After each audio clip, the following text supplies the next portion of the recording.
আসসালামু আলাইকুম বন্ধুরা, আশা করি তোমরা সবাই ভালো আছো। চলে এলাম 10 স্কুল অ্যাডমিশন প্রোগ্রামের অর্থায়ন দ্বিতীয় পত্রের আরও একটি লেকচার নিয়ে। আমি এস.এম.আর রাইয়ান আছি তোমাদের সাথে, এবং আজকে আমি আলোচনা করব লেকচার নাম্বার 22 বা 22 নিয়ে, এবং যেটির টপিক হলো ব্যাংক তহবিলের উৎস ও ব্যবহার। অর্থাৎ ব্যাংক তহবিল কি বা ব্যাংক তহবিলের উৎস কি এবং কিভাবে ব্যাংক তাদের এই তহবিল ব্যবহার করে থাকে এই সম্পর্কে জানবো। তো চলো শুরু করা যাক। ব্যাংক তহবিলের ধারণা বা ব্যাংক তহবিল কি? ব্যবসায়িক প্রয়োজনে নিজস্ব ও বাইরের বিভিন্ন উৎস থেকে ব্যাংক যে অর্থ সংগ্রহ করে তার সমষ্টিকে ব্যাংক তহবিল বলে। অর্থাৎ ব্যাংক তার ব্যবসায়িক প্রয়োজনে নিজস্ব মূলধন বা নিজস্ব অর্থ এবং বিভিন্ন উৎস থেকে সংগ্রহিত অর্থকে বা অর্থের সমষ্টিকে আমরা ব্যাংক তহবিল বলতে পারি। ব্যাংক একটি আর্থিক মধ্যস্থ ব্যবসায় প্রতিষ্ঠান, এটা আমরা আগে জেনেছি। যেহেতু এরা একটি আর্থিক মধ্যস্থ ব্যবসায় প্রতিষ্ঠান, সো অর্থই হলো এরূপ ব্যবসায়ের প্রধান উপকরণ। অর্থাৎ ব্যাংক সমূহ যে আছে তারা কিন্তু অর্থকেই তাদের মূল পুঁজি, মূল পণ্য বানিয়ে কিন্তু তারা মুনাফা অর্জন করে থাকে। সো অর্থই হলো ব্যাংক ব্যবসায়ের প্রধান উপকরণ। সাধারণভাবে নিজস্ব উৎস বলতে ব্যাংকের শেয়ার বিক্রয়লব্ধ অর্থকে বোঝায়। অর্থাৎ ব্যাংকের যে নিজস্ব মূলধন, এই যে বলা হচ্ছে নিজস্ব, এই নিজস্ব অর্থ বলতে ব্যাংক যে বাজারে শেয়ার বিক্রি করে সেই শেয়ার বিক্রয়লব্ধ অর্থই কিন্তু আলটিমেটলি একটি ব্যাংকের নিজস্ব মূলধন। সো ব্যাংক তহবিল কি? ব্যাংক তহবিল হলো শেয়ার মূলধন, সঞ্চিত তহবিল, আমানত হিসাবে সংগৃহীত অর্থ এবং কেন্দ্রীয় ব্যাংক ও অন্য অন্য উৎস থেকে সংগৃহীত ঋণের সমষ্টি। সো এই যে বিভিন্ন উৎস আছে, এই সকল উৎস থেকে যে সংগৃহীত অর্থ এর সমষ্টিকে আমরা বলবো ব্যাংক তহবিল। বর্তমানে কেন্দ্রীয় ব্যাংকের তালিকাভুক্তির ক্ষেত্রে কোনো ব্যাংকের কমপক্ষে 400 কোটি টাকা পরিশোধিত মূলধন থাকতে হয়। আমরা জানি একটি বাণিজ্যিক ব্যাংকে উক্ত দেশের কেন্দ্রীয় ব্যাংকের আন্ডারে তালিকাভুক্ত হওয়ার একটি সুযোগ থাকে। যদি কোনো ব্যাংক, বাংলাদেশে কোনো ব্যাংক যদি তালিকাভুক্ত হতে চায়, সেই ক্ষেত্রে তাদের মোট 400 কোটি টাকা পরিশোধিত মূলধন থাকতে হবে। এই পরিশোধিত মূলধন কোনটি বলতে পারবে? এই পরিশোধিত মূলধন হলো এই যে শেয়ার বিক্রয়লব্ধ অর্থ। অর্থাৎ একটি ব্যাংকের শেয়ার বিক্রয়লব্ধ অর্থই হলো উক্ত ব্যাংকের নিজস্ব মূলধন বা পরিশোধিত মূলধন, এবং এর পরিমাণ হতে হবে 400 কোটি টাকা। এটি ব্যাংকের নিজস্ব মূলধনের প্রথম ও প্রধান উৎস। সো প্রশ্ন হতে পারে, ব্যাংকের নিজস্ব মূলধনের প্রধান উৎস কোনটি? পরিশোধিত মূলধন বা প্রথম উৎস কি? পরিশোধিত মূলধন। একটি ব্যাংক পরিশোধিত মূলধন কিভাবে সংগ্রহ করে? শেয়ার বিক্রয়ের মাধ্যমে। এটি কিন্তু খুবই গুরুত্বপূর্ণ একটি পয়েন্ট। এখানে একে বলা হচ্ছে আমাদের পরিশোধিত মূলধনের পরিমাণ কত? 400 কোটি টাকা, এবং এটি হলো ব্যাংকের নিজস্ব মূলধনের প্রথম এবং প্রধান উৎস। সো অবশ্যই ইনফরমেশনগুলো কিন্তু মাথায় রাখবা। এরপরে আমরা দেখতে পাচ্ছি ব্যাংক তহবিলের উৎস। ব্যাংক তহবিলের দুটি উৎস আছে, একটি হলো দীর্ঘমেয়াদী উৎস, অর্থাৎ দীর্ঘমেয়াদী তহবিলের জন্য একটি উৎস, এবং একটি স্বল্পমেয়াদী তহবিলের জন্য উৎস। সো দীর্ঘমেয়াদী উৎসগুলো কি কি? যে সকল উৎস থেকে ব্যাংক সমূহ দীর্ঘ মেয়াদের জন্য তহবিল সংগ্রহ করে থাকে তাকে ব্যাংকের দীর্ঘমেয়াদী উৎস বলে আমরা জানি। তো প্রথমটা কি? প্রথমটা হলো পরিশোধিত মূলধন। আমরা মাত্রই জেনেছি পরিশোধিত মূলধন হলো ব্যাংকের নিজস্ব মূলধনের সর্বপ্রথম এবং সর্বপ্রধান উৎস, এবং এটি হলো ব্যাংকের শেয়ার বিক্রয়লব্ধ অর্থ, এবং এর পরিমাণ কত? এর পরিমাণ হলো 400 কোটি টাকা। এই 400 কোটি টাকা কিন্তু একটি বাণিজ্যিক ব্যাংকে, কেন্দ্রীয় ব্যাংকে জমা দিয়ে তালিকাভুক্ত হতে হয়। সঞ্চিত তহবিল। একটি বাণিজ্যিক ব্যাংক বা একটি ব্যাংক বিভিন্ন রকম সঞ্চিতি তৈরি করে। এটি হতে পারে সাধারণ রিজার্ভ, বা একটি হতে পারে বিধিবদ্ধ রিজার্ভ বা বিধিবদ্ধ সঞ্চিতি, বা আরও অন্য সিঙ্কিং ফান্ড সহ আরও বিভিন্ন রকম সঞ্চিত তহবিল থাকে, এবং এসব সঞ্চিত তহবিল থেকে কিন্তু একটি ব্যাংক দীর্ঘমেয়াদী তহবিল সংগ্রহ করতে পারে। সো এটি এক প্রকার দীর্ঘমেয়াদী উৎস, তহবিলের উৎস। বিশেষ আমানত হিসাব। আমরা জানি ব্যাংকের প্রধান আমানত কি? চলতি হিসাব, বা মানে মূল হিসাবগুলো কি কি? চলতি হিসাব, সঞ্চয় হিসাব, স্থায়ী হিসাব। এর বাদেও কিন্তু একটি ব্যাংকের আরও কিছু প্রকার বিশেষ আমানত থাকে। হতে পারে সেটি বিশেষ সঞ্চয় প্রকল্প, হতে পারে সেটি শিক্ষা সঞ্চয় প্রকল্প বা হজ প্রকল্প বা মাসিক সঞ্চয় প্রকল্প, এরকম বিভিন্ন রকম কিন্তু ব্যাংকের হিসাব রয়েছে এবং সেসব হিসাবের মাধ্যমে ব্যাংক তার আমানতকারীর কাছ থেকে যেসব আমানত সংগ্রহ করে সেগুলো কিন্তু ব্যাংক দীর্ঘমেয়াদী তহবিল হিসাবে ব্যবহার করতে পারে, কারণ সেই সব আমানতের ক্ষেত্রে দেখা যায় দীর্ঘমেয়াদে অর্থ জমা রাখতেছে তার আমানতকারীরা। সো সেই হিসাবের মাধ্যমে যেই সংগৃহীত অর্থ সেগুলো কিন্তু এক প্রকার দীর্ঘমেয়াদী তহবিলের উৎস। ঋণপত্র বা সিকিউরিটিজ বিক্রয়, একটি ব্যাংক চাইলেই শেয়ার ইস্যু করতে পারে বা বাজারে বন্ড ছাড়তে পারে, এগুলো কিন্তু সিকিউরিটিজ বা ঋণপত্র, এবং এগুলোর মাধ্যমে কিন্তু একটি ব্যাংক দীর্ঘমেয়াদে তাদের তহবিল যোগান করতে পারে, বা এগুলো সবগুলোই কিন্তু আলটিমেটলি একটি ব্যাংকের দীর্ঘমেয়াদী তহবিলের উৎস। সো আমরা দীর্ঘমেয়াদী তহবিল দেখলাম, এরপর আমরা দেখব স্বল্পমেয়াদী তহবিলের উৎস কি। সো যে সকল উৎস থেকে ব্যাংকসমূহ স্বল্প মেয়াদের জন্য তহবিল সংগ্রহ করে থাকে তাকে ব্যাংকের স্বল্পমেয়াদী উৎস বলা হয়। কি? আমানত হিসাব। আমরা জানি ব্যাংকের আমানত কি আছে? চলতি হিসাব বা সঞ্চয়ী হিসাব। এগুলোর মাধ্যমে কিন্তু ব্যাংক বিপুল পরিমাণের অর্থ পেয়ে থাকে এবং এগুলো কিন্তু ব্যাংকের স্বল্পমেয়াদী তহবিলের প্রধান উৎস বলতে পারো, আমানত। এর মাধ্যমে কিন্তু ব্যাংক তার স্বল্পমেয়াদী যে উৎস তার মূল বা মেজরিটি অংশ কিন্তু এইভাবে সংগ্রহ করে থাকে আমানতের মাধ্যমে। কেন্দ্রীয় ব্যাংক থেকে গৃহীত ঋণ, বাণিজ্যিক ব্যাংকগুলো প্রয়োজনে কেন্দ্রীয় ব্যাংক থেকে স্বল্প মেয়াদের জন্য কিন্তু ঋণ সংগ্রহ করতে পারে। মুদ্রা বাজার থেকে গৃহীত ঋণ, একটি ব্যাংক অন্য ব্যাংক বা বিভিন্ন ফাইন্যান্সিয়াল ইনস্টিটিউশন যেগুলো আছে বা প্রতিষ্ঠান আছে তাদের কাছ থেকে কিন্তু স্বল্প মেয়াদের জন্য কিন্তু ঋণ নিতে পারে। অবন্টিত মুনাফা, আমরা জানি প্রত্যেকটি ব্যবসা প্রতিষ্ঠান তার মুনাফার সকল অংশ কিন্তু ভাগ করে দেয় না, একটি অংশ থাকে তারা কিন্তু শেয়ার মালিকদের মধ্যে দেয়। ধরে নিয়ে 500 টাকা মুনাফার মধ্যে 300 দিয়েছে শেয়ার মালিকদের, আর বাকি 200 টাকা অবন্টিত মুনাফা হিসাবে রেখে দেয় ভবিষ্যতে কাজে লাগানোর জন্য। ঠিক একইভাবে ব্যাংকও কিন্তু সেম কাজগুলো করে এবং সে অবন্টিত মুনাফা একটি বাণিজ্যিক ব্যাংক চাইলে ভবিষ্যতে গিয়ে তাদের স্বল্পমেয়াদী তহবিলের উৎস হিসাবে ব্যবহার করতে পারে। ঋণ ক্ষতির সঞ্চিতি হিসাব, প্রত্যেকটি ব্যাংকে তার ভবিষ্যতের সম্ভাব্য ক্ষতির বিপরীতে বা সম্ভাব্য যেই খেলাপি ঋণ থেকে তার জন্য কিন্তু সঞ্চিতি তৈরি করতে হয় এবং বাধ্যতামূলকভাবে, এবং ব্যাংক কিন্তু প্রয়োজনে সেই যে সঞ্চিতি আছে সেখান থেকে স্বল্প মেয়াদের জন্য কিন্তু তহবিলের যোগান করতে পারে বা আলটিমেটলি সেগুলোকে স্বল্পমেয়াদী তহবিলের উৎস হিসাবে ব্যবহার করতে পারে। সো এই যে দুটি ছিল এগুলোই কিন্তু মূলত ব্যাংক তহবিলের উৎস। সো ব্যাংক এরকম দীর্ঘমেয়াদী উৎস থেকে এইসব উৎস থেকে দীর্ঘমেয়াদী তহবিল সংগ্রহ করে এবং এসব উৎস থেকে স্বল্পমেয়াদী তহবিল সংগ্রহ করে। কিন্তু এর বাইরেও কিন্তু ব্যাংকের আরো অনেক রকম উৎস আছে। দীর্ঘমেয়াদী উৎসের ক্ষেত্রে আরো অনেকগুলো উৎস আছে এবং স্বল্পমেয়াদী ক্ষেত্রেও কিন্তু অনেকগুলো উৎস আছে, তবে এগুলো হলো সবচেয়ে পরিচিত বা সবচেয়ে বহুল ব্যবহৃত উৎসগুলো।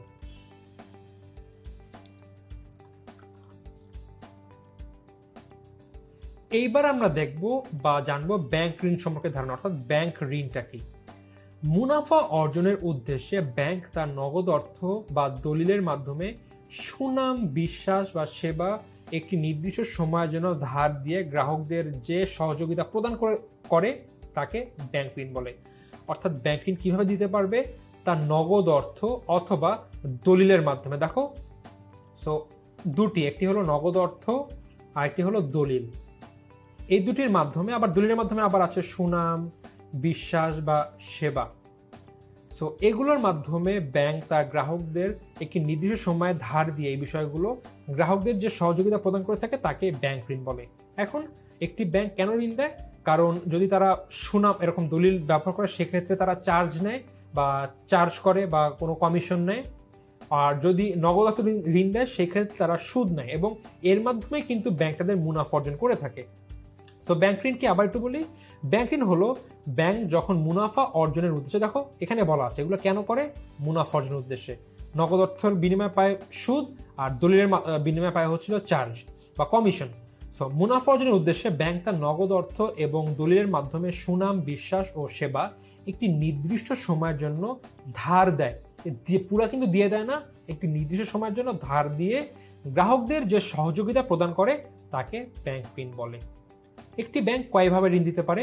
একটি ব্যাংক মূলত এই 3 ধরনের ঋণ দিয়ে থাকে। প্রথমটি কি? নগদ অর্থে প্রদত্ত ঋণ বা অগ্রিম বলে। নগদ অর্থ মানে ব্যাংক তার নিজস্ব যে অর্থ তার নগদ যে প্রদান করে, হয়তোবা একটি ব্যক্তি একটি ব্যাংকের কাছে টাকা ছিল 5 কোটি টাকা, ব্যাংক যদি তাকে সেই নগদ 5 কোটি টাকা দিয়ে দেয় তাহলে সেটি হবে নগদ অর্থে প্রদত্ত ঋণ বা অগ্রিম, বা অগ্রিম বললে বুঝবো নগদ অর্থে প্রদত্ত ঋণের কথা বলেছে। তারপরে কি? দলিলের মাধ্যমে প্রদত্ত ঋণ।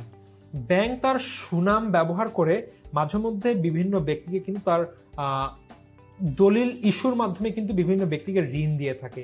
কেমন দলিল?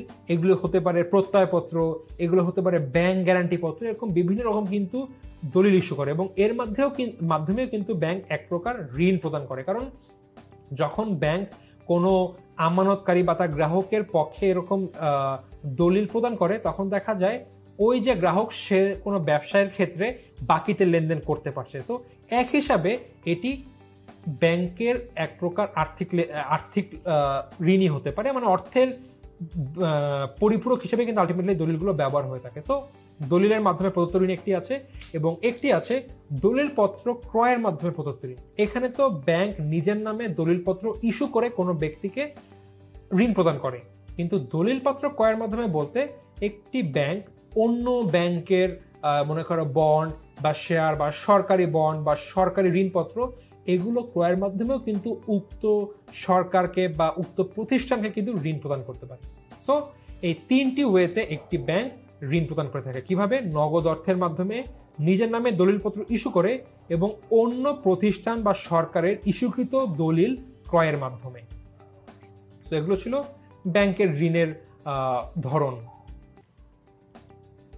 এবার আমরা দেখব ঋণ অনুমোদনের বিবেচ্য বিষয়সমূহ। অর্থাৎ আমরা কিন্তু মাত্রই দেখেছি যে একটি ব্যাংক কোন কোন ধরনের ঋণ প্রদান করে থাকে, তবে ব্যাংকের কাছে কি কেউ যদি ঋণের আবেদন নিয়ে আসে তখন কি ব্যাংক তাদেরকে সেই ঋণ দিয়ে দেয়? নিশ্চয়ই না। ব্যাংক কিন্তু অবশ্যই কিছু বিষয় বিবেচনা করে।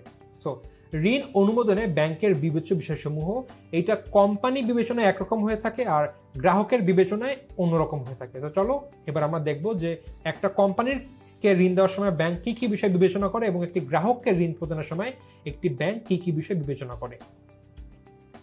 সো কোম্পানি বিবেচনায় তারল্য। একটি কোম্পানি ব্যাংকের কাছে এসে বলল তাদের 500 কোটি টাকার লোন লাগবে। এখন ব্যাংক হয়তো বা দিবে, তবে ব্যাংক কিন্তু একটি বিষয় দেখবে, আচ্ছা যদি আমরা 500 কোটি টাকা প্রদান করে দেই তাহলে আমাদের তারল্য থাকবে তো? আমরা কিন্তু আগের লেকচারগুলোতে পড়েছি যে ব্যাংক তারল্য নীতি ফলো করে। তারল্য নীতি কি? যে ব্যাংক অবশ্যই বিষয়টি খেয়াল রাখে যেন তাদের গ্রাহকরা তাদের চলতি বা সঞ্চয় হিসাবে যে গ্রাহক আছে তারা যেন এসে চাহিদা মাত্র তারা তাদের অর্থ বা নগদ অর্থ পেয়ে যায়। এখন একটি ব্যাংক যদি এত টাকা লোন দিয়ে দেয় কোনো কোম্পানিকে, সেক্ষেত্রে কিন্তু ব্যাংক তাদের এই তারল্যটি মেনটেন করতে পারবে না। দেখা যাবে গ্রাহকরা এসে তাদের মানে চলতি হিসাবে গ্রাহকরা এসে তার কাছে অর্থ যাচ্ছে, বাট ব্যাংকের কাছে অর্থ নেই। কারণ কি? তারা বিশাল পরিমাণের টাকা ঋণ দিয়ে দিয়েছে। সো অবশ্যই তারা তারল্যের বিষয়ে দেখবে যে তারা যে কোম্পানিকে ঋণ দিবে, এই ঋণ দেওয়ার ফলে তাদের কি কোনো তারল্য সংকট হবে কিনা। যদি কোনো কারণে তারল্য সংকট হওয়ার সম্ভাবনা থাকে, সেই ক্ষেত্রে ব্যাংক সেই ঋণের আবেদনটা কিন্তু নাকচ করে দিবে। নিরাপত্তা। এই যে একটি প্রতিষ্ঠানকে একটি ঋণ দিবে, এটি কত নিরাপদ? এখান থেকে কি তারা আগামীতে অর্থ ফেরত পাবে, নাকি এটি আবার ঋণের টাকাটি মাইর যাওয়ার চান্স আছে, হয়তো বা নিয়ে কোম্পানি আর দিল না কোনোভাবে বা দেউলিয়া হয়ে গেল, এই বিষয়ে দেখবে। লাভজনকতা। যেই প্রতিষ্ঠানকে তারা ঋণ দিবে দেখবে এর ফলে তারা যে মুনাফা পাবে তাদের কি আলটিমেটলি লাভ হচ্ছে কিনা, বা এই যে টাকাটি দিবে এটি কিন্তু বিভিন্ন আমানতকারীর আমানতের টাকা। সো আমানতকারী কিন্তু এক প্রকার সুদ দিতে হচ্ছে। সো ব্যাংক যখন এই টাকাটি আবার অন্য একটি পক্ষকে ঋণ দিবে তখন কিন্তু অবশ্যই দেখবে যে তারা প্রপার সুদ পাচ্ছে কিনা, যার মাধ্যমে তাদের লাভ হচ্ছে কিনা। যদি লাভ না হয় সেক্ষেত্রে কিন্তু অবশ্যই ব্যাংক সেই ঋণটি দিবে না। বৈচিত্র্যতা। ধরে নেই একটি ব্যাংক, ধরে নেই হচ্ছিল এবিসি ব্যাংক, তাদের যত ইনভেস্টমেন্ট সব হচ্ছিল মনে করো বেক্সিমকো ফার্মা।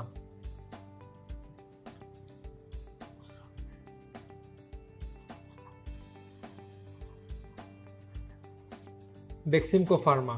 এরপরে কি? ধরে নেই স্কয়ার ফার্মা। পরে ধরে নেই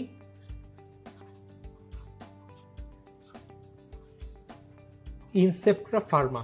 ধরে নিই একটি ব্যাংক এবিসি ব্যাংক, তাদের যত লোন আছে সব লোন দেশের যে ফার্মাসিউটিক্যালস কোম্পানিগুলো আছে, বেক্সিমকো ফার্মাসিউটিক্যালস, স্কয়ার ফার্মাসিউটিক্যালস বা ইনসেপ্ট্রা ফার্মাসিউটিক্যালস, এদেরকে লোন দিচ্ছে, সব একটি সিঙ্গেল খাতে দিচ্ছে। এখন দেখা গেল দেশের অর্থনীতির স্বার্থে সরকার এমন একটি ডিসিশন নিল যার ফলে দেশের যত ফার্মাসিউটিক্যালস কোম্পানিগুলো আছে সবগুলো বিশাল পরিমাণ ক্ষতির সম্মুখীন হলো বা অনেকে দেউলিয়া হয়ে গেল। তখন কি হবে বলতো? এই যে এবিসি ব্যাংক, তারা ঋণ দিয়েছিল, বেক্সিমকো দেউলিয়া হয়ে গেছে, এসকরও এবার পুরো লস করেছে, আর ইনসেপ্ট্রা ফার্মার অবস্থা ভালো না। তো দেখা যাবে এদের কিন্তু যে ঋণের টাকা, এটা কিন্তু খুব ঝুঁকির মধ্যে পড়ে যাবে, হয়তো তারা অনেক টাকা ফেরতও পাবে না। এর জন্য এবিসি ব্যাংকের উচিত কি, বেক্সিমকো ফার্মায় দিল, এখানে মনে করো প্রাণ আরএফএল এর প্রাণ লিমিটেডে দিল, আর এদিকে হচ্ছিল আকিজ লিমিটেডে দিল।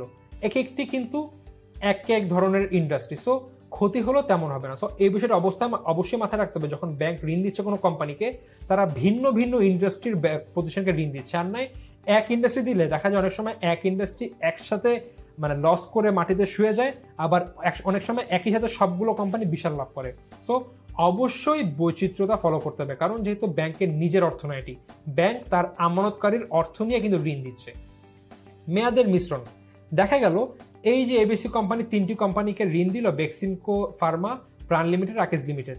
এখন দেখা গেল বেক্সিমকো লিমিটেডকেও দিল 20 বছরের জন্য, প্রাণ লিমিটেডকেও 20 বছর, আকিজ লিমিটেডকেও 20 বছর। তো কি হবে, আগামী 20 বছর কিন্তু এবিসি কোম্পানির কাছে টাকার পরিমাণ খুব কম থাকবে। আবার 20 বছর পরে দেখা যাবে যখন তারা সব টাকা ফেরত দিয়ে দিচ্ছে, একসাথে ব্যাংকের কাছে অনেক টাকা চলে আসছে।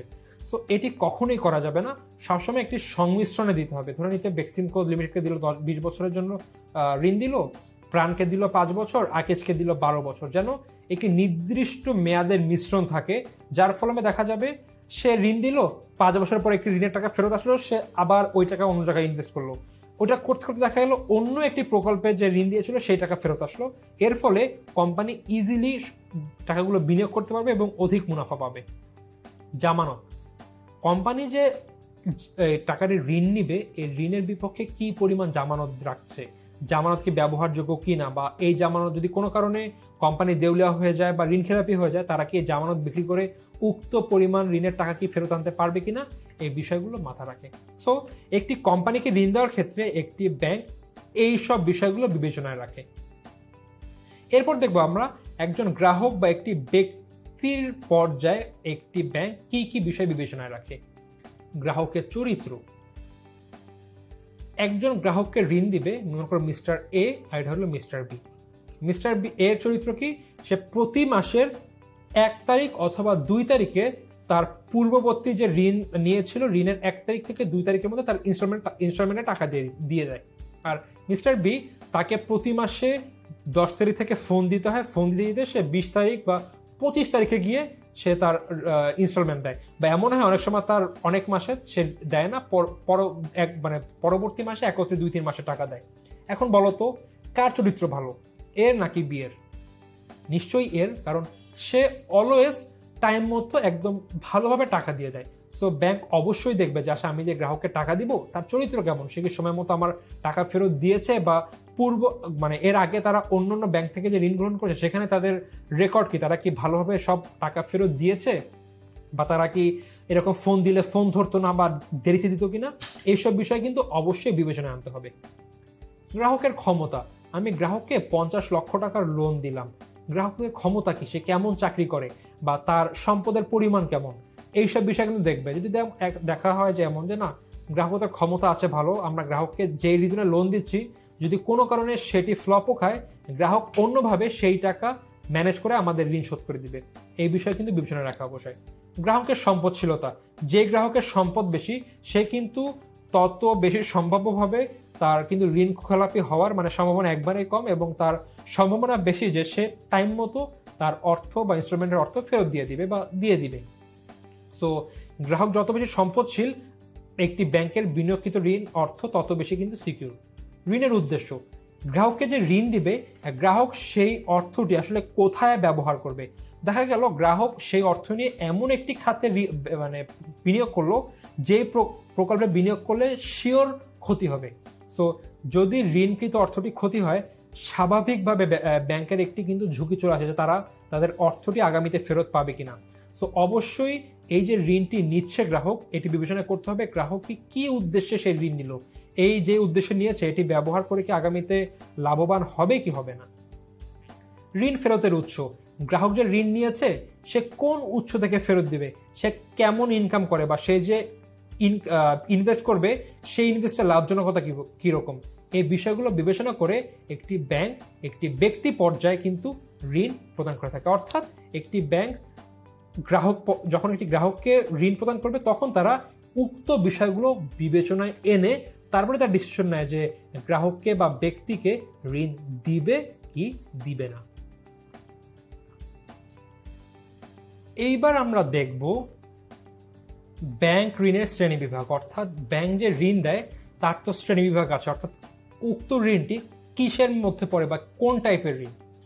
সো ব্যাংকের ঋণকে মূলত তিনটি ভাগে ভাগ করা যায় বা তিনটি বৈশিষ্ট্যের ভিত্তিতে ভাগ করা যায়। একটি হলো প্রকৃত অনুযায়ী ঋণ, একটি হলো ব্যবহার অনুযায়ী ঋণ, আর একটি হলো মেয়াদ অনুযায়ী ঋণ। এগুলোকে আবার সাব পয়েন্টে ভাগ করা যায়।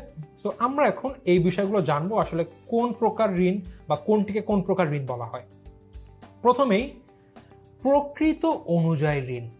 প্রকৃত অনুযায়ী ঋণকে আবার দুটি ভাগে ভাগ করা হচ্ছে, তহবিল হতে দেয় ঋণ বা আগাম, আরেকটি হলো দলিলি ঋণ। সো তহবিল হতে দেয় ঋণ বা আগাম মানে ক্যাশ টাকার মাধ্যমে ব্যাংক যে ঋণ দিবে সেটিকে আলটিমেটলি বলা হয় তহবিল হতে দেয় ঋণ। সো এটি গেল ক্যাশ। এখন এটিকে আবার তিন প্রকার আছে, একটি হলো ধার, একটি হলো নগদ ঋণ, আর একটি হলো জমাতিরিক্ত ঋণ। সো এখানে ধার কি? ধার হলো স্থাবর সম্পত্তি বন্ধক রেখে, এখানে হচ্ছিল স্থাবর সম্পত্তি কোনগুলো?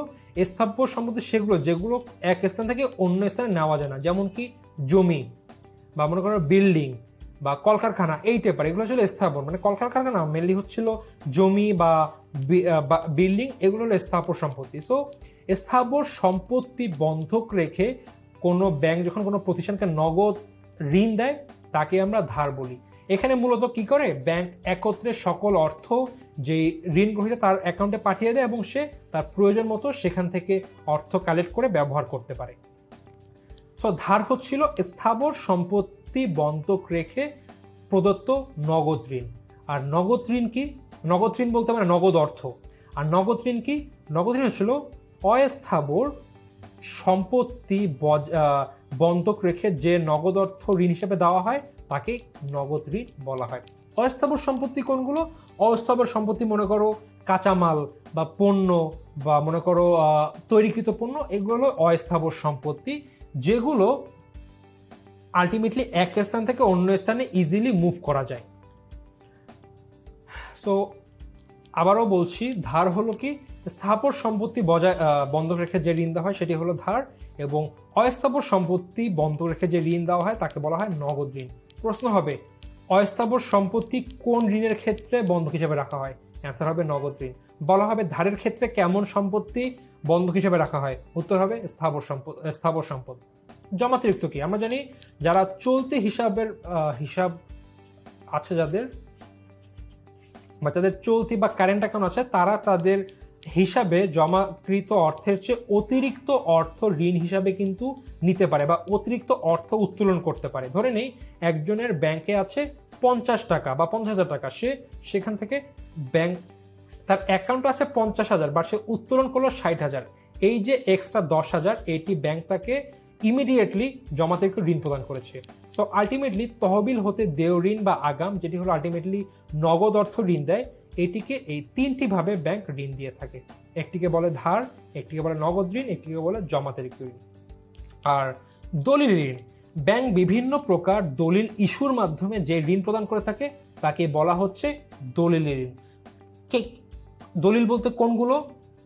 ভ্রমণকারীর প্রত্যয়পত্র বা ভ্রমণকারীর চেক বা ব্যাংকের আজ্ঞাপত্র বা পে অর্ডার বা ব্যাংক গ্যারান্টিপত্র, এগুলো হলো দলিলি ঋণ। এগুলো ছিল ব্যাংকের সুনামের বিপক্ষে ব্যাংক এই কাজগুলো করে থাকে বা এইসব দলিলগুলো ইস্যু করে থাকে। সো এই যে দলিলি ঋণ, এটাকে আবার দুটি ভাগে ভাগ করা যায়। একটি হলো বাণিজ্যিক দলিলি ঋণ আর একটি হলো অবাণিজ্যিক দলিলি ঋণ। বাণিজ্যিক দলিল ঋণ কোনগুলো? এগুলো হলো প্রত্যয়পত্র বা ব্যাংক আজ্ঞাপত্র বা পে অর্ডার বা ব্যাংক গ্যারান্টিপত্র, যেগুলো আলটিমেটলি বাণিজ্যিক কাজে ব্যবহার করা হয়। আর অবাণিজ্যিক কি? অবাণিজ্যিক কাজে বা ভোক্তার ব্যবহারের জন্য যেসব ঋণ বা দলিলি ঋণ প্রদান করা হয় তাকে অবাণিজ্যিক দলিলি ঋণ বলা হয়। এই ঋণগুলোর মাধ্যমে, দলিল ঋণগুলোর মাধ্যমে আলটিমেটলি বাণিজ্যিক কোনো কাজে ব্যয় হয় না ঋণটি, এটি ব্যক্তিক প্রয়োজনে হয়ে থাকে। যেমন ভ্রমণকারীর চেক বা ভ্রমণকারীর প্রত্যয়পত্র বা ভ্রমণকারীর নোট, এই বিষয়গুলো হচ্ছিল অবাণিজ্যিক দলিলি ঋণ। সো প্রকৃত অনুযায়ী ঋণকে আমরা আবার দুটি ভাগে ভাগ করতে পারছি। তহবিল হতে দেয় ঋণ, যেটি হলো আলটিমেটলি নগদ অর্থ, এটিকে তিনটি ভাগে দেয়। একটা ছিল ধার, স্থাবর সম্পত্তি বন্ধক রেখে যে ঋণ দেয় সেটিকে বলে ধার, অস্থাবর সম্পত্তি বন্ধক রেখে যে ঋণ দেয় সেটিকে বলা হয় নগদ ঋণ, আর চলতি হিসাবে জমার অতিরিক্ত অর্থ উত্তোলনের ফলে যে ঋণের সৃষ্টি হয় তাকে বলা হয় জমাতিরিক্ত ঋণ। সো মূলত এই তিনটির মাধ্যমে একটি ব্যাংক নগদ বা ক্যাশে ঋণ প্রদান করে থাকে। আর দলিল ঋণ কি? ব্যাংক বিভিন্ন দলিলপত্র ইস্যুর মাধ্যমে যে ঋণ প্রদান করে থাকে তাকেই বলা হয় দলিল ঋণ। এটিকে দুটি ভাগে ভাগ করা যায়, একটি বাণিজ্যিক দলিল ঋণ যেগুলো বাণিজ্যিক কাজে ব্যবহার হয়, আরেকটি হলো অবাণিজ্যিক দলিল ঋণ যেগুলো অবাণিজ্যিক কাজে ব্যবহার হয়ে থাকে। সো আমরা প্রকৃত অনুযায়ী ঋণ কি সেটি আমরা জানলাম। এবার হচ্ছিল ব্যবহার অনুযায়ী ঋণ। ব্যবহার অনুযায়ী ঋণের যে ক্লাসিফিকেশন, এটি অনেকটি দলিলি ঋণের মতো। এটিকে দুটি ভাগে ভাগ করা যায়, একটি হলো বাণিজ্যিক ঋণ, আরেকটি হলো অবাণিজ্যিক ঋণ। বাণিজ্যিক ঋণ কি? যে ঋণগুলো বাণিজ্যিক কাজে ব্যবহার হয়ে থাকে তাকে আমরা বাণিজ্যিক ঋণ বলবো। কোনো একটি শিল্প প্রতিষ্ঠান ঋণ নিল তার ব্যবসার সম্প্রসারণ করার জন্য, কোনো একটি কোম্পানি ঋণ নিল তার নতুন ফ্যাক্টরি খোলার জন্য, সবগুলোই কিন্তু বাণিজ্যিক রিজনে ব্যবহার হচ্ছে বা বাণিজ্যিক কাজে ব্যবহার হচ্ছে। সো এগুলো সবগুলো হবে বাণিজ্যিক ঋণ। আর কিছু ঋণ আছে যেগুলো ব্যক্তি পর্যায়ে প্রদান করা হয়ে থাকে, হয়তো বা ব্যক্তির গাড়ি কিনতে বা বাড়ি করতে বা জমি করতে ঋণগুলো গ্রহণ করে থাকে, এগুলো হলো অবাণিজ্যিক ঋণ, কারণ এগুলো বাণিজ্যে ব্যবহার হচ্ছে না। সো ব্যবহার অনুযায়ী আমরা ঋণকে দুটি ভাগে ভাগ করলাম। মেয়াদ অনুযায়ী ঋণ, স্বল্পমেয়াদী ঋণ। আমরা জানি যেসব ঋণগুলো স্বল্পমেয়াদী বা শূন্য থেকে 1 বছরের জন্য নেওয়া হয় সেগুলো স্বল্পমেয়াদী ঋণ, যেগুলো 1 থেকে 5 বছরের জন্য নেওয়া হয় সেগুলো হচ্ছিল মধ্যমেয়াদী, এবং যেগুলো 5 বছরের অধিক সময়ের জন্য নেওয়া হয় সেগুলোকে বলা হয় দীর্ঘমেয়াদী ঋণ। সো এইভাবে আমরা আলটিমেটলি মেয়াদের উপর ভিত্তি করে আমরা ঋণকে ভাগ করতে পারি। সো আলটিমেটলি এগুলোই ছিল ঋণের ক্লাসিফিকেশন, যে প্রকৃত অনুযায়ী ভাগ করা হচ্ছে, ব্যবহার অনুযায়ী, মেয়াদ অনুযায়ী।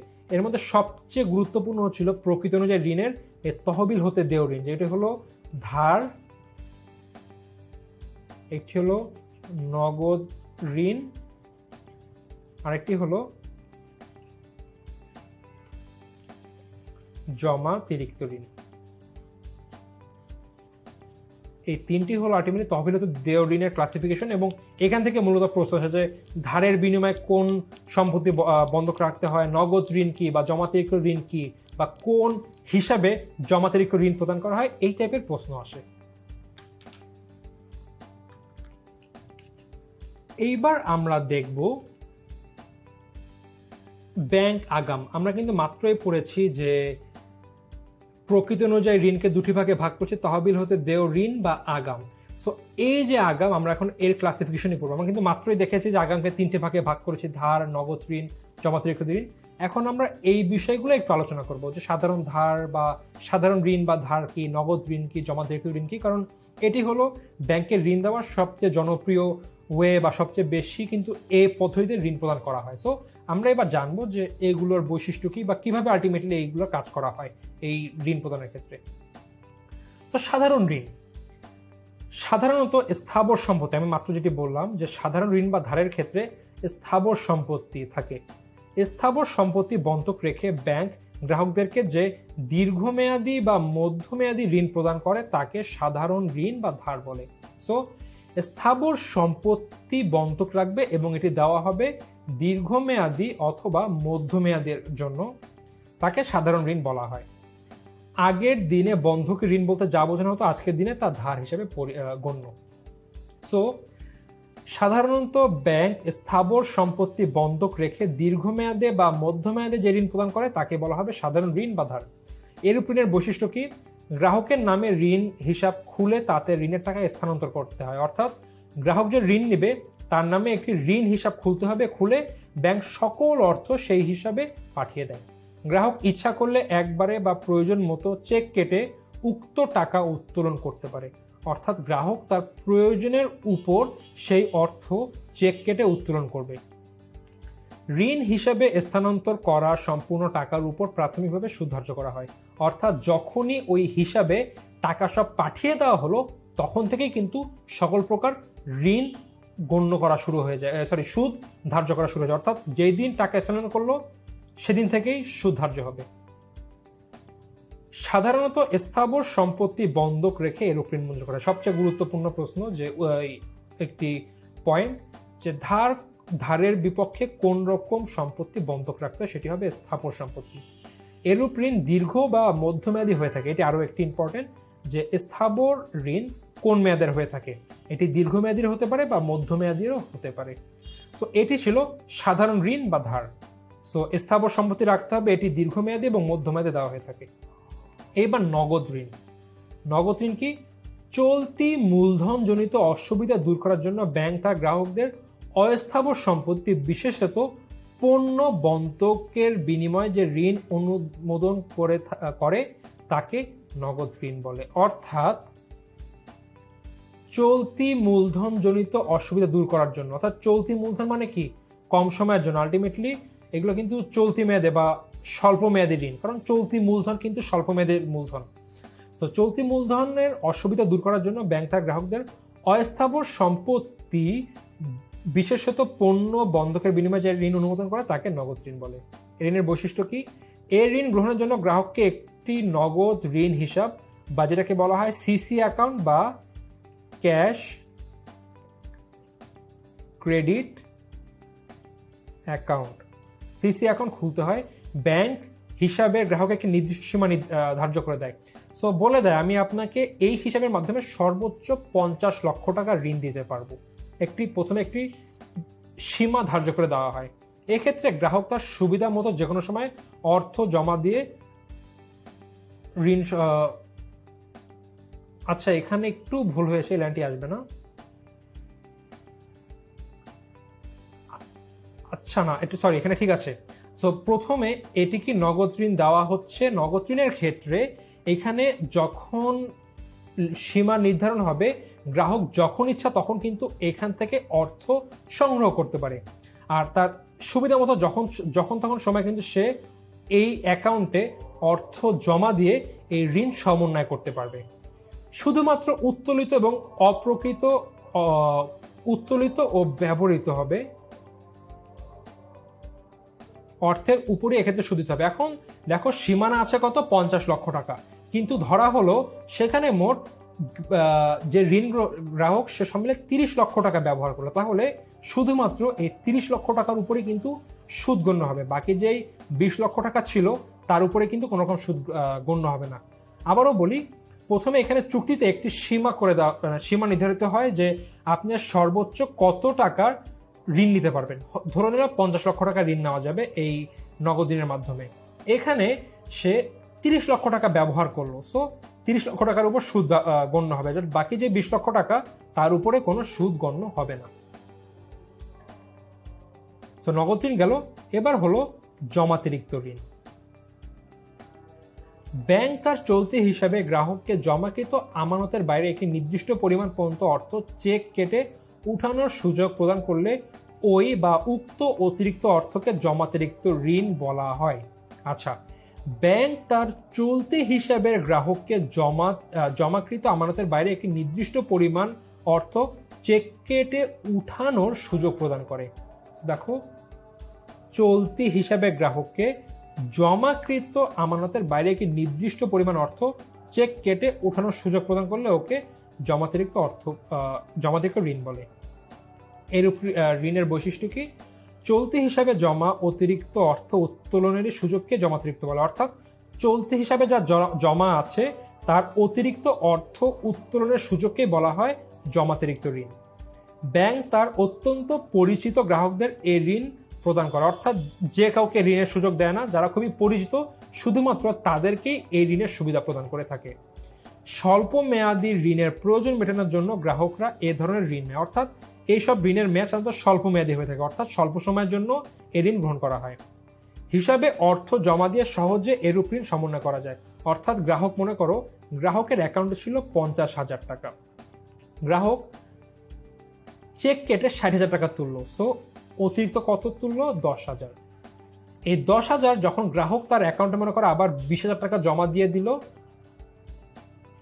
তখন কি হবে? অ্যাকাউন্টে আলটিমেটলি তার ব্যালেন্স থাকবে 10,000, কারণ এই যে 10,000 টাকা ছিল, এই 10,000 টাকা এই 20,000 টাকাতে কাটাকাটি হয়ে তার অ্যাকাউন্টে জমা থাকবে 10,000। এইভাবে সে যখন তখন ইজিলি জমা দিতে পারে। শুধুমাত্র উত্তোলিত অতিরিক্ত অর্থের উপরে সুদ প্রদান করবে। এই যে অতিরিক্ত 10,000 টাকা উত্তোলন করা হয়েছে, এর উপরে শুধুমাত্র সুদ দিতে হবে। অধিকাংশ ক্ষেত্রে গ্রাহকের ব্যক্তিক সুনাম জামানত হিসাবে ধরা হয়। এখানে আসলে এক্সট্রা কোনো জামানত রাখা হয় না। এই যে গ্রাহকের সুনাম, এই সুনামকে আলটিমেটলি জামানত হিসাবে ধরে ঋণটি প্রদান করা হয়। অন্যান্য খাতে প্রদত্ত ঋণের মধ্যে আছে লিম, রপ্তানি পূর্ব ঋণ, রপ্তানি উত্তর ঋণ বা ভোক্তা ঋণ, বিল ক্রয় ও বাট্টাকরণ। লিম কি? লিম হলো লোন এগেইনস্ট ইম্পোর্টেড মার্চেন্ডাইজ, অর্থাৎ অনেক সময় ইম্পোর্ট যখন করে কোনো কোম্পানি কোনো পণ্য, ইম্পোর্ট করা পণ্যকে তারা কিন্তু কোম্পানির বিভিন্ন ব্যাংকের কাছে বন্ধক রেখে একটি ঋণ নিতে পারে, যেটির মেয়াদ সাধারণত 45 থেকে 60 দিন হয়ে থাকে। 45 থেকে 60 দিন। সো আলটিমেটলি আমদানিকৃত যেই পণ্য থাকে সেটি বন্ধক রেখে মাঝে মধ্যে বিভিন্ন প্রতিষ্ঠান ঋণ গ্রহণ করতে পারে, যেটাকে বলা হয় লিন। পরে রপ্তানি পূর্ব ঋণ, যখন একটি প্রতিষ্ঠান দেশের বাইরে কিছু রপ্তানি করতে চায় তখন কিন্তু তাদেরকে আলটিমেটলি বাকিতে কিছু রপ্তানি করতে হয়, কারণ এখানে এলসি থাকে বা লেটার অফ ক্রেডিট, যার মাধ্যমে তারা পণ্য রপ্তানি করলে আগামীতে অর্থ ফেরত পায়। সো এই সময় তাদের মাঝে মধ্যে যেহেতু তারা বাকিতে পণ্য পাঠাবে, তাদের কাঁচামাল ক্রয় বা বিভিন্ন পণ্য তৈরি করতে কিন্তু খরচ প্রয়োজন হয়। সেই ক্ষেত্রে মাঝে মধ্যে ব্যাংক কিন্তু ঋণ প্রদান করে থাকে, যেটাকে বলা হয় রপ্তানি পূর্ব ঋণ। আবার রপ্তানি উত্তর ঋণ, আমি পণ্য রপ্তানি করে দিলাম, হয়তোবা আমি পণ্য জাহাজে করে পাঠিয়ে দিয়েছি, এখন জাহাজে পণ্য পাঠানোর সাথে সাথে কিন্তু আমি টাকা পাবো না, আমার টাকা পেতে একটু সময় লাগবে। এই যে পণ্য পাঠানো এবং অর্থ পাওয়ার এর মধ্যবর্তী সময় যদি কোনো প্রতিষ্ঠানের, অর্থাৎ রপ্তানিকারক প্রতিষ্ঠান যদি অর্থের প্রয়োজন হয়, সেই ক্ষেত্রেও কিন্তু ব্যাংক বিভিন্ন রকম ঋণ দিয়ে থাকে, যেটাকে বলা হয় রপ্তানি উত্তর ঋণ। ভোক্তা ঋণ, নর্মাল ব্যক্তি বা যারা ভোক্তা আছে তারা গাড়ি ক্রয় বা বাড়ি ক্রয় বা জমি ক্রয়ের জন্য কিন্তু মাঝে মধ্যে ব্যাংক থেকে ঋণ নেয়, এবং এই সকল ঋণকে কিন্তু ভোক্তা ঋণ বলা হয়। বিল ক্রয় ও বাট্টাকরণ, অনেক সময় বিভিন্ন পক্ষ, ব্যক্তি বা প্রতিষ্ঠান বা অর্গানাইজেশন ব্যাংকের কাছে চলে যায় যে আমাদের একটি বিল আছে, বাট্টা করে দেন। হয়তো বা 500 টাকার বিল ব্যাংক ক্রয় করার ক্ষেত্রে হয়তো বা 480 টাকা দিয়ে ক্রয় করে টাকা দিয়ে দিল এবং বিলটি রেখে দিল, এবং আগামীতে ব্যাংক এই 500 টাকার বিল ভাঙিয়ে যখন টাকা ফেরত পেল তার এখানে 20 টাকা লাভ রাখলো। বা একইভাবে বিল বাট্টা করে দিল, বিল বাট্টা করলে 500 টাকার বিল ব্যাংক বাট্টা করে 485 টাকা দিল, এবং যখন সময় হলে এই ব্যাংক প্রাপকের কাছ থেকে পুরো 500 টাকা নিয়ে 15 টাকা লাভ করলো। সো এই যে বিলটি ক্রয় করলো বা বাট্টা করলো, ইনিশিয়ালি তখন কিন্তু ব্যাংক এক প্রকার ঋণ প্রদান করলো। সো এইভাবে কিন্তু ব্যাংক ঋণ প্রদান করে থাকে, অর্থাৎ এগুলোকে বলা হচ্ছে অন্য খাতে প্রদত্ত অগ্রিম। বাট মেন হচ্ছিল কি সাধারণ ঋণ বা ধার, নগদ ঋণ এবং জমাতিরিক্ত ঋণ। সো আমরা শেষ করলাম এগুলো, আমাদের মোটামুটি কি হয়েছে আমরা জানতে পারলাম। সাধারণ ঋণ কি, এটি কোন মেয়াদের জন্য করা হয়, এখানে কেমন সম্পত্তি বন্ধক রাখা হয়। খুবই বেশি গুরুত্বপূর্ণ প্রশ্ন যে সাধারণ ঋণ বা ধারে কোন ধরনের সম্পত্তি বন্ধক রাখা হয়। তারপরে বলা হয় সাধারণ ঋণ বা ধার কোন মেয়াদের জন্য দেওয়া হয়। পরে কি নগদ ঋণ কি, এর কোন মেয়াদের জন্য দেওয়া হয় বা এর জন্য কি বন্ধক রাখা হয়।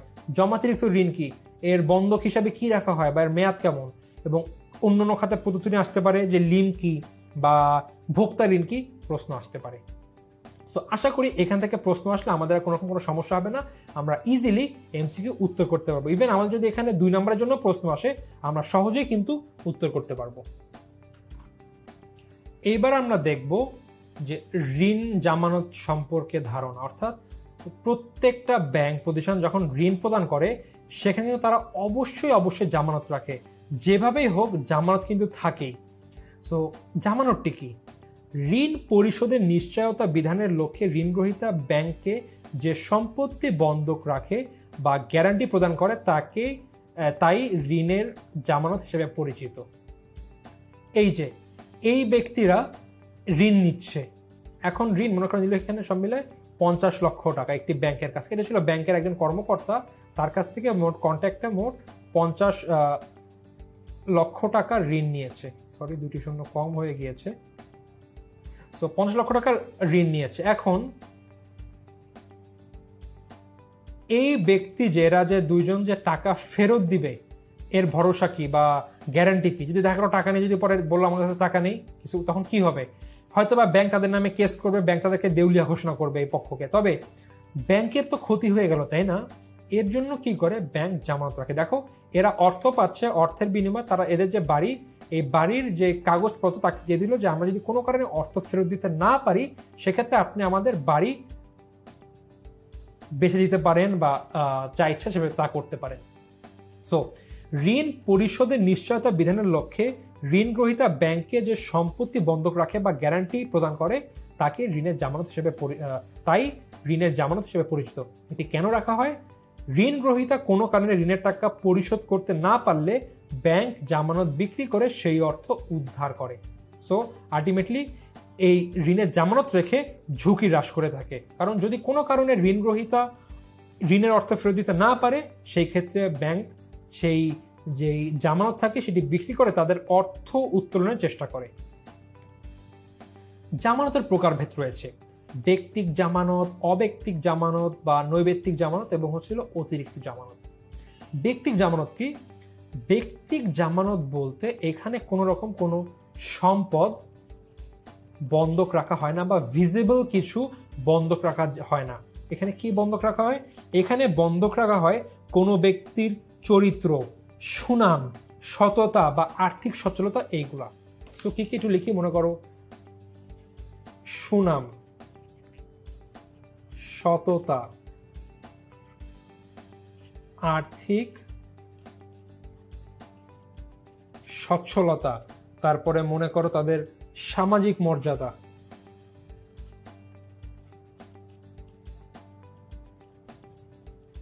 ধরে নাও খুব বড় একজন ব্যবসায়ী একটি ব্যাংকে গেল লোনের জন্য। সে এত বড় ব্যবসায়ী, দেশের সবাই তাকে চেনে। এখন সে যদি, অনেক প্রতিষ্ঠান জানে যে এত বড় ব্যবসায়ী যে ছোটখাটো লোন তারা যখন তখন আমাদের পরিশোধ করবে এবং তারা খুবই সম্মানীয় ব্যক্তি, দেশে প্রায় অনেক বছর ধরে ব্যবসা করছে, তারা কখনো আমাদের টাকা না দিয়ে যাবে না। সো এইসব ব্যক্তি বা প্রতিষ্ঠানের ক্ষেত্রে কিন্তু তাদের সুনামি যথেষ্ট। বা একটি ব্যাংকে তার একজন ক্লায়েন্ট ঋণ নিতে গেল, অনেক পুরনো ক্লায়েন্ট, এবং ব্যাংক হয়তো তার সাথে গত 30 বছর ধরে লেনদেন করছে এবং জানে এই ক্লায়েন্ট খুবই বেশি সৎ, তারা কখনোই কোনো ফ্রড করবে না বা তারা টাকা জমা না দিয়ে যাবে না। সো সততা কাজ করছে। বা একটা লোক, বিশাল ধনী লোক ঋণ নিতে গেল, তার আর্থিক সচ্ছলতা রয়েছে, অর্থাৎ তার এখানে ঋণের অর্থ ফেরত না দেওয়ার কোনো কথা নেই, তার কোনো চান্স নেই, অর্থাৎ ঋণের অর্থ ফেরত দিবে। বা সামাজিক মর্যাদা, খুব সম্মানীয় একটা ব্যক্তি একটি ব্যাংকে গেল, এত সম্মানী যে সবাই তাকে খুব বেশি সম্মান করে এবং ব্যাংক চাইলে সেই ক্ষেত্রে তার ক্ষেত্রে কোনো বন্ধক নাও রাখতে পারে। এখন এই যে দেখো, এইসব ক্ষেত্রে কি হচ্ছে, ব্যাংক ঋণ দিচ্ছে তবে কি জামানত কোনো সম্পত্তি, বিল্ডিং, গাড়ি বাড়ি কিন্তু রাখছে না, তবে তাদের সুনাম, তাদের সততা, তাদের আর্থিক সচ্ছলতা বা তাদের সামাজিক মর্যাদা, এগুলা কিন্তু ব্যাংক তাদের ব্যক্তিক জামানত হিসাবে গ্রহণ করছে। অর্থাৎ এই বিষয়গুলো কিন্তু তাদের এক প্রকার জামানত হিসাবে কাজ করছে। সো এটি হলো ব্যক্তিক জামানত, যেখানে জামানত চোখে দেখা যায় না, বরং এগুলো হলো ব্যক্তির সুনাম, সততা বা সামাজিক মর্যাদা।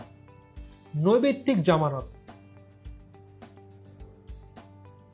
এখানে আছে গাড়ি, বাড়ি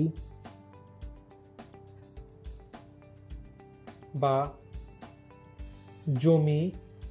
সো এইগুলা হলো আলটিমেটলি নৈবেত্তিক বা অব্যক্তিক জামানত। যখন জামানতের জন্য বিভিন্ন সম্পত্তি বন্ধক রাখা হয় তখনই তাকে বলা হয় নৈবেত্তিক বা অব্যক্তিক। যেরকম এই যে একটা লোন নিবে, লোন নেওয়ার জন্য গাড়ি বন্ধক রাখলো, বাড়ি বন্ধক রাখলো, জমি বন্ধক রাখলো, এই বন্ধকের বিনিময়ে যদি কোনো ঋণ না হয় সেগুলোকে বলা হবে নৈবেত্তিক বা অব্যক্তিক জামানত। অতিরিক্ত জামানত কি? দেখো, যখনই কোনো ঋণ দেওয়া হচ্ছে সেখানে কিন্তু হয় ব্যক্তিক জামানত আছে বা নৈবেত্তিক জামানত কিন্তু থাকে, এটা কিন্তু মাস দুটো যে কোনো একটা থাকবেই। হয় ব্যাংক ঋণ দেওয়ার ক্ষেত্রে তার বাড়ি, গাড়ি, জমি বা তার কোনো প্রতিষ্ঠানের পণ্য বা যে কোনো কিছু কিন্তু জামানত রাখবে, অথবা কোনো ব্যক্তি বা প্রতিষ্ঠানের সুনাম বা তাদের সততা বা সামাজিক মর্যাদা কিন্তু জামানত রাখবে। তবে এগুলো রাখার পরেও যদি এমন হয় ব্যাংক বলো না আমাদের ঋণ খুব বড়, আমাদের আর একটু অতিরিক্ত জামানত রাখা প্রয়োজন, এই ক্ষেত্রে ব্যাংক এসে এই দুটির বাইরে হয় এইটা অথবা এইটা যে কোনো একটার সাথে আরো অতিরিক্ত জামানত রাখতে পারে। অতিরিক্ত জামানত কেন? যদি এমন হয় তারা যে জামানত রেখেছে, ধরে নেই একটি ব্যক্তি, এই ব্যক্তির কাছ থেকে ঋণ নিয়েছে এবং এই গাড়ি বন্ধক রেখে, এখন সে চিন্তা করলো এই ব্যক্তি যে না, গাড়ি বিক্রি করেও হয়তোবা আমার অর্থ ফেরত পেতে নাও পারি, সো আমি এদের জমিটা, এই যে জমি আছে, জমিটা আমি অতিরিক্ত বন্ধক হিসাবে রাখি। যদি কোনো কারণে গাড়ি বিক্রি করে আমি তাদের ঋণের অর্থ ফেরত না পাই, সেই ক্ষেত্রে আমি তাদের জমিটাও বিক্রি করে দেব। সো অতিরিক্ত জামানত হলো এমন জামানত যেটি ব্যক্তিক অথবা অব্যক্তিক জামানত রাখার পরে অতিরিক্ত আকারে রাখা হয়, এবং এর রিজন হলো যেন ঋণকৃত অর্থ একদম নিশ্চয়তার সাথে বা শিওরলি ফিরে আসে, তার জন্য কিন্তু অতিরিক্ত জামানত রাখা হয়।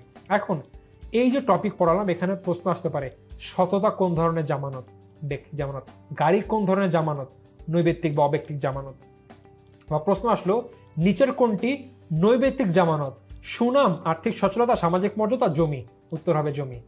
আর একটি খুব ইম্পর্টেন্ট জিনিস, অতিরিক্ত জামানত অলওয়েজ নৈবেত্তিক হবে, সবসময় নৈবেত্তিক হচ্ছিল অতিরিক্ত জামানত, কখনোই অতিরিক্ত জামানত, ব্যক্তিক জামানতকে অতিরিক্ত জামানত হিসেবে রাখা যায় না। যদি অতিরিক্ত জামানত রাখতেই হয় সেই ক্ষেত্রে গাড়ি, বাড়ি বা জমি বা এই টাইপের কিছু রাখতে হবে যেগুলো চোখে দেখা যায়। সো এগুলো ছিল জামানতের প্রকারভেদ। এবার ঋণ বিশ্লেষণ। ঋণ দেওয়ার পূর্বে ঋণ প্রদানকারী কর্তৃক ঋণ প্রকল্প ও এখানে ঋণ প্রদানকারী বলতে এখানে বোঝানো হয়েছে ব্যাংকে। সো ঋণ প্রদানকারী কর্তৃক ঋণ প্রকল্প ও জামানত সংক্রান্ত বিভিন্ন বিচার বিশ্লেষণ কাজকে ঋণ বিশ্লেষণ বলে। অর্থাৎ ঋণ দেওয়ার পূর্বে যারা ঋণ প্রদানকারী, ব্যাংক বা বিভিন্ন আর্থিক প্রতিষ্ঠান কর্তৃক ঋণের প্রকল্প, অর্থাৎ যেই ব্যক্তিকে বা যে প্রতিষ্ঠানকে ঋণ দিবে এবং তারা সেই অর্থ যে প্রকল্পে ইনভেস্ট করবে, এবং জামানত, সেই ব্যক্তি বা প্রতিষ্ঠান তাদের ঋণের বিপক্ষে যে জামানত রেখেছে, এই সম্পর্কিত বিভিন্ন তথ্য বা বিভিন্ন বিষয় বিচার বিশ্লেষণের কাজকে ঋণ বিশ্লেষণ বলে। এর ঋণ বিশ্লেষণের বিবেচ্য বিষয় কি? আবেদনকারীর অবস্থা, যেই ব্যক্তি বা প্রতিষ্ঠান আবেদন করেছে তার অবস্থা কেমন, সে কি সৎ, তার কি সামাজিক মর্যাদা আছে, সে কি টাইম মতো আমার ঋণের অর্থ ফেরত দিয়ে দিবে, এইসব বিষয় দেখবে। ব্যাংক সংগৃহীত তথ্য, এই ব্যক্তি বা প্রতিষ্ঠান আগে অন্য কোন ব্যাংক থেকে ঋণ নিয়েছিল, তারা কি সময় মতো সেটি পরিশোধ করেছিল কি করেনি, তারা কি পরিশোধ করতে দেরি করেছিল কিনা, এই বিষয়গুলো দেখবে। জামানতের গ্রহণযোগ্যতা, যে জামানত দিয়েছে সেটি কতটুক গ্রহণযোগ্য, সেটি কি বিক্রি করে যদি কোনো কারণে ঋণ গ্রহীতা ঋণের অর্থ ফেরত দিতে না পারে, তাহলে কি সেই জামানত বিক্রি করে ঋণের অর্থ ফেরত আসবে কিনা, এই বিষয়। আরও দেখতে হবে যে প্রকল্পের জন্য ঋণ নেওয়া হচ্ছে সেই প্রকল্প কি লাভজনক কিনা, এই বিষয়গুলো দেখে একটি প্রতিষ্ঠান বা ঋণ প্রদানকারী চিন্তা করবে না এখানে কি আমার ঋণ দেওয়া উচিত হবে কি হবে না। এটি হলো ঋণ বিশ্লেষণ। প্রশ্ন আসতে পারে কোন পক্ষ ঋণ বিশ্লেষণ করে? উত্তর হবে ঋণ প্রদানকারী বা ব্যাংক। সমস্যাগ্রস্ত বা দুর্দশাগ্রস্ত ঋণ। সমস্যাগ্রস্ত ঋণ কি বা দুর্দশাগ্রস্ত ঋণ কি? কোনো কারণে চুক্তির শর্ত অনুযায়ী ঋণ বা ঋণের কিস্তি ফেরত পাওয়া না গেলে এবং ওই অথবা উক্ত অবস্থা অব্যাহত থাকলে উক্ত ঋণকে সমস্যাগ্রস্ত বা দুর্দশাগ্রস্ত ঋণ বলা হয়। অর্থাৎ কি হবে? কোনো কারণে চুক্তির শর্ত অনুযায়ী ঋণ বা ঋণের কিস্তি ফেরত পাওয়া না গেলে, আমাদের প্রতি মাসে 10,000 টাকা করে দেওয়ার কথা, যে ঋণ গ্রহীতা সে ঋণ নিয়েছে, ঋণ প্রদানকারীর প্রতি মাসে ঋণ গ্রহীতা প্রতি মাসে 10,000 টাকা করে কিস্তি দিবে, বাট সে কিস্তি দিচ্ছে না, এবং এই অবস্থা দীর্ঘ সময় ধরে কিন্তু উক্ত অবস্থা অব্যাহত আছে। সো যখন এরকম কোনো সিচুয়েশন আসবে তখন আমরা উক্ত ঋণকে সমস্যাগ্রস্ত বা দুর্দশাগ্রস্ত ঋণ বলবো, কারণ উক্ত ঋণের অর্থ বা ঋণের কিস্তি আমরা পাচ্ছি না। ঋণ সমস্যাগ্রস্ত হলে ব্যাংকের স্বাভাবিক কার্যক্রম বাধাগ্রস্ত হয়। স্বাভাবিকভাবে দেখো, একটি ব্যাংকের প্রতি মাসে 10,000 টাকা করে পাওয়ার কথা, আসলে 10,000 না, যখন বড় বড় ঋণ হয় দেখা গেলো 10 লাখ বা 1 কোটি টাকা করে পাওয়ার কথা, ব্যাংক পাচ্ছে না, তাদের তারল্য সংকট হচ্ছে।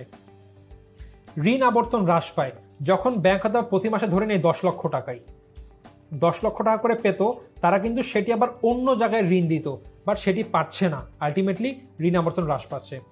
আমানতকারীদের মনের আস্থাহীনতা জন্ম দিচ্ছে। দেখো, যখন এই টাকাটি পাওয়ার কথা তখন ব্যাংক কিন্তু এই টাকা তার তারল্য হিসাবে কাজ করত, এবং দেখা যেত তার বিভিন্ন চলতি বা সঞ্চয়ী হিসাবকারীদের এই অর্থের মাধ্যমে তাদের যে চাহিদা মতো তাদের টাকা তাদেরকে দিয়ে দিত।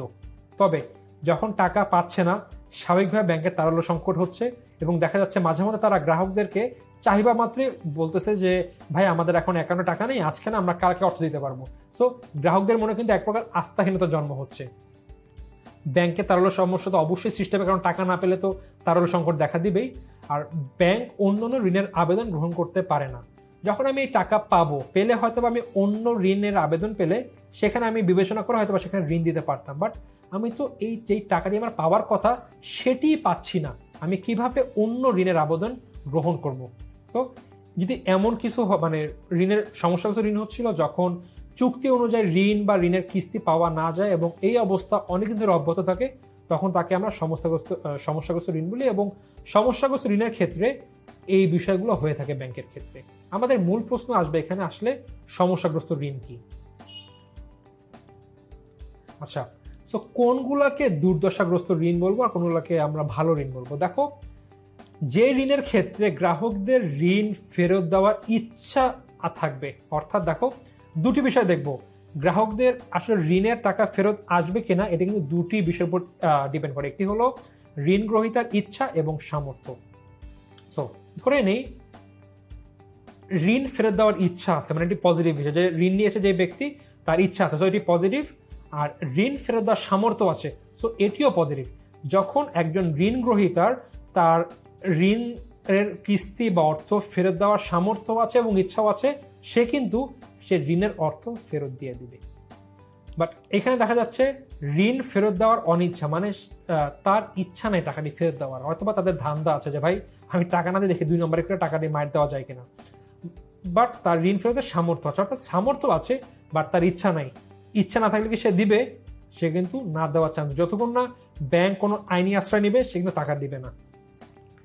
ঋণ ফেরত দেওয়ার ইচ্ছা আছে, পজিটিভ বিষয়, বাট ঋণ ফেরত দেওয়ার অসমর্থ, অর্থাৎ সে ঋণ ফেরত দেওয়ার ইচ্ছা আছে বাট তার সামর্থ্য নাই, সে কিন্তু দিতে পারবে না, কারণ তার সামর্থ্য নাই।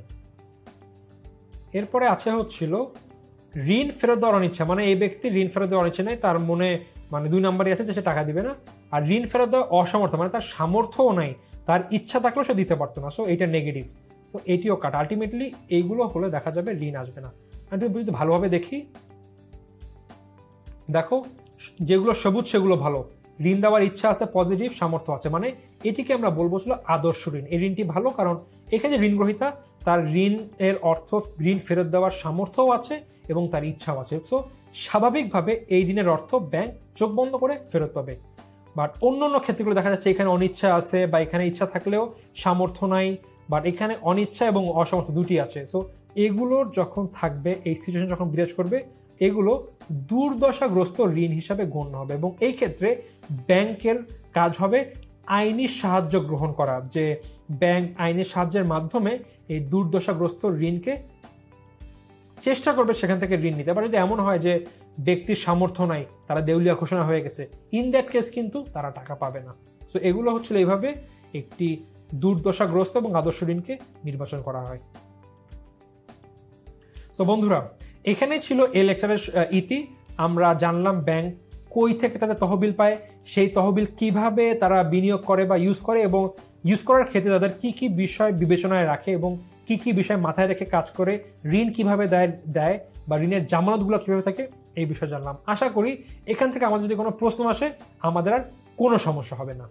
এই ভিডিওতে এই লেকচারে এ পর্যন্তই। আমরা পরের ভিডিওতে অথবা পরের লেকচারে আমরা অন্য টপিক নিয়ে দেখব। সে পর্যন্ত সবাই ভালো থাকো, সবাই সুস্থ থাকো। দেখা হচ্ছে পরবর্তী লেকচারে।